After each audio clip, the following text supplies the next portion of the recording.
यह कहानी एक ऐसे पुराने अस्पताल की है जो अब वीरान पड़ा हुआ था। एक समय में यह अस्पताल अपनी चिकित्सा सेवाओं के लिए प्रसिद्ध था, लेकिन अब यह खंडहर में बदल चुका था। शहर के लोग कहते थे कि इस अस्पताल में भूतों का बसेरा है और रात के समय वहां अजीबोगरीब आवाजें आती हैं। इस अस्पताल के बारे में कई डरावनी कहानियां प्रचलित थीं, लेकिन सबसे ज्यादा डरावनी थी डॉक्टर राधिकान की कहानी, जो आज भी लोगों के रोंगटे खड़े कर देती है। यह अस्पताल 1960 के दशक में बनाया गया था। एक समय था जब दूर दूर से लोग यहाँ इलाज के लिए आते थे, लेकिन धीरे धीरे अस्पताल के भीतर एक अजीब सा माहौल बनता गया।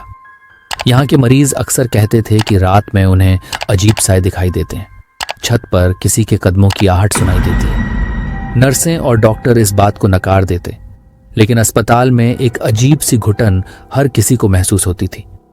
फिर एक दिन अस्पताल की मुख्य डॉक्टर राधिका, जो अपनी काबिलियत और खूबसूरती के लिए जानी जाती थी, अचानक लापता हो गई। लेकिन हम जानते हैं कि आप हमारी वीडियोस को दिल से देखते हो, लेकिन यार चैनल को सब्सक्राइब करना भूल जाते हो। क्या इतना छोटा सा कदम हमारे लिए नहीं उठा सकते? आपके एक सब्सक्रिप्शन से हमें और बेहतर कंटेंट बनाने की ताकत मिलती है, और आपका प्यार और सपोर्ट ही हमारी सबसे बड़ी ताकत है। तो प्लीज जल्दी से जाकर चैनल को सब्सक्राइब कीजिए, वीडियो को लाइक कीजिए और एक प्यारा सा कमेंट करके हमें बताइए कि हमारी मेहनत आपको कैसी लगी। चलिए अब आपका ज्यादा समय नहीं लेते और कहानी को वहीं से शुरू करते हैं जहां आपने छोड़ा था। तो लोग कहते हैं कि वह एक खास रात मरीजों की देखभाल करने के बाद कभी लौट कर नहीं आई। उस रात के बाद से अस्पताल में मौतों का सिलसिला शुरू हो गया। जो भी मरीज गंभीर हालत में भर्ती होता, वह रहस्यमयी तरीके से मर जाता। धीरे धीरे अस्पताल को बंद कर दिया गया और वह खंडहर बन गया। कई साल बाद 5 दोस्तों का एक समूह, आदित्य, बला, अनीरा, समीर, रिया और करण, अपने एडवेंचर ट्रिप पर निकला। उन्होंने सुना था कि उस वीरान अस्पताल में रात गुजारने की हिम्मत किसी में नहीं होती। उत्सुकता और एडवेंचर की चाह में वे पांचों उस अस्पताल में जाने का फैसला करते हैं। उनके दोस्तों ने उन्हें मना किया, लेकिन वे नहीं माने। उन्हें यकीन नहीं था कि भूत जैसी कोई चीज होती है। रात का समय था जब वे अस्पताल पहुंचे। चारों ओर घना अंधेरा फैला हुआ था और ठंडी हवाएं उस अस्पताल के खंडहरों से टकराकर अजीब सी सिसकियों की आवाजें पैदा कर रही थी। अस्पताल का दरवाजा धूल और जालों से भरा हुआ था, जैसे कई दशकों से उसे किसी ने नहीं छुआ हो। अस्पताल के भीतर घुसते ही उन्हें लगा कि कुछ गलत है। चारों तरफ सन्नाटा था और हर कदम पर उनका दिल तेजी से धड़कने लगता। उन्होंने अपने मोबाइल की टॉर्च जलाकर आसपास देखा। हर कोने में धूल और टूटे फूटे बिस्तर पड़े थे। दीवारों पर फफूंदी जमी हुई थी और खिड़कियों से ठंडी हवा अंदर आ रही थी। नीरा ने कहा, क्या हमें यहाँ सच में पूरी रात रुकना चाहिए? मुझे कुछ अजीब सा महसूस हो रहा है। आदित्य, जो सबसे साहसी था, ने उसे मजाक उड़ाते हुए कहा, भूत प्रेत कुछ नहीं होते, ये सब सिर्फ अफवाहें हैं। हम यहाँ रात बिताएंगे और फिर सभी को बताएंगे कि हमने भूतों के डर को मात दे दी। लेकिन जैसे जैसे रात गहराती गई, माहौल और भी भयावह होता गया। समीर ने देखा कि अस्पताल की पुरानी लिफ्ट अचानक चालू हो गई। लिफ्ट की खड़खड़ाहट से सबकी सांसें थम गईं। वह लिफ्ट कई सालों से बंद पड़ी थी, फिर यह अचानक कैसे चल पड़ी? रिया ने डरते हुए कहा, यहाँ कुछ अजीब हो रहा है, मुझे लगता है कि हमें यहाँ से निकल जाना चाहिए। लेकिन करण ने उसे शांत करते हुए कहा, यह पुरानी जगह है, हो सकता है कि बिजली का कोई कनेक्शन अभी भी काम कर रहा हो, हमें परेशान होने की जरूरत नहीं है। लेकिन तभी अस्पताल की घड़ी, जो सालों से रुकी हुई थी, अचानक टनाटन बजने लगी। उसकी आवाज इतनी तेज थी कि सबके कानों में गूंजने लगी। वे सभी एक कमरे में छुपने की कोशिश करने लगे, लेकिन तभी एक जोरदार धमाका हुआ और दरवाजा अपने आप बंद हो गया। अब वे पांचों उस खौफनाक कमरे में फंस चुके थे। कमरे के अंदर अचानक ठंड बढ़ने लगी। उनकी सांसें भारी हो गईं और उन्हें अपने चारों ओर किसी की मौजूदगी का एहसास होने लगा। अचानक रिया ने एक काली परछाई देखी जो धीरे धीरे उनकी ओर बढ़ रही थी। वह चिल्लाई, वहां कुछ है, कोई हमारी तरफ आ रहा है। उन्होंने देखा कि एक महिला का धुंधला सा आकार उनके सामने प्रकट हो रहा है। वह सफेद डॉक्टर कोट पहने हुए थी, लेकिन उसके चेहरे पर अजीब सा भाव था। उसके होंठों पर एक खौफनाक मुस्कान थी और उसकी आंखें शून्य में देख रही थीं। ये वही डॉक्टर राधिका थी जो सालों पहले इस अस्पताल में गायब हो गई थी, लेकिन अब वह एक आत्मा बन चुकी थी जो अस्पताल में आए हर इंसान को अपने साथ मौत की घाटी में ले जाना चाहती थी। डॉक्टर राधिका ने धीमी आवाज में कहा, तुम यहां क्यों आए हो? क्या तुमने मुझे जगाया है? उनकी सांसें थम चुकी थीं। नीरा ने डरते हुए कहा, हमें जाने दो, हम यहां गलती से आ गए हैं। राधिका की आत्मा ने एक ठंडी हंसी के साथ कहा, तुम अब यहां से कभी नहीं जा पाओगे। जिसने इस जगह में कदम रखा है वह जिंदा बाहर नहीं जा सकता। समीर ने दरवाजे को तोड़ने की कोशिश की, लेकिन दरवाजा जैसे किसी अदृश्य शक्ति से बंद हो गया था। राधिका की आत्मा धीरे धीरे उनके करीब आ रही थी।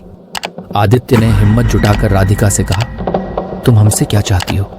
राधिका की आत्मा ने कहा, मैंने बहुत तकलीफें सही हैं, मैंने मौत से खेला है और अब तुम भी मेरी दुनिया में आ गए हो। तभी अस्पताल के पुराने वार्ड में अचानक लाइट्स जलने लगी और एक अजीब सी आवाज चारों ओर गूंजने लगी, जैसे कोई ऑपरेशन टेबल पर चीख रहा हो। वे सभी समझ गए थे कि अब वे फंस चुके हैं।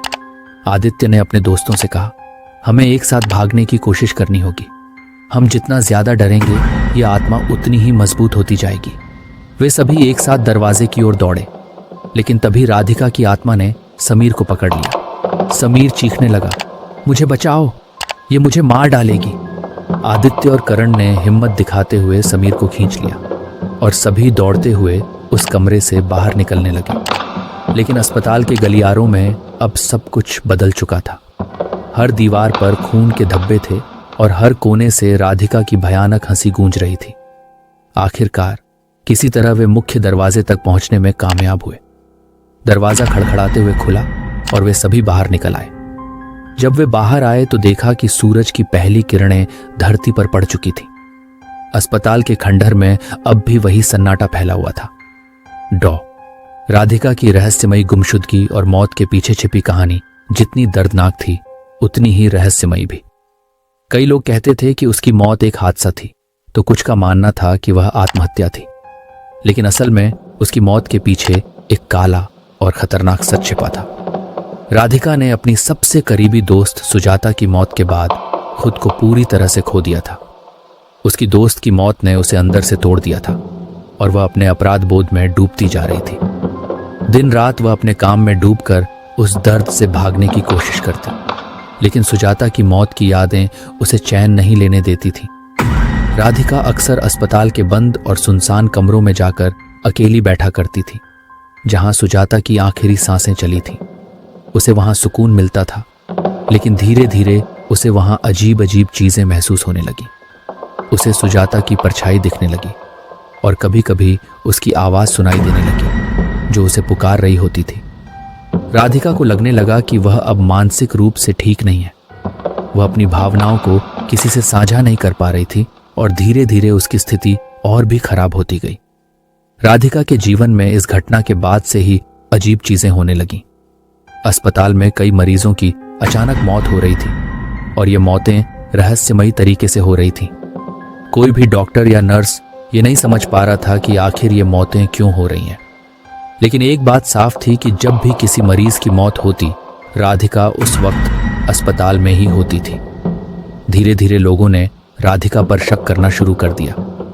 अस्पताल के भीतर कुछ लोग ये मानने लगे कि राधिका को अब किसी अंधेरे ताकत ने अपने कब्जे में ले लिया है। नर्सें कहने लगीं कि राधिका रात में अजीब बर्ताव करती है। वह बंद दरवाजों के पीछे अकेली घंटों बैठी रहती और जब बाहर निकलती तो उसकी आंखों में एक अजीब सा खालीपन होता। अस्पताल के कुछ वरिष्ठ डॉक्टर और स्टाफ राधिका को अस्पताल से निकालने की योजना बनाने लगे। वे सोचने लगे कि राधिका की वजह से अस्पताल का नाम खराब हो रहा है और उसके कारण ही ये रहस्यमयी घटनाएं हो रही हैं।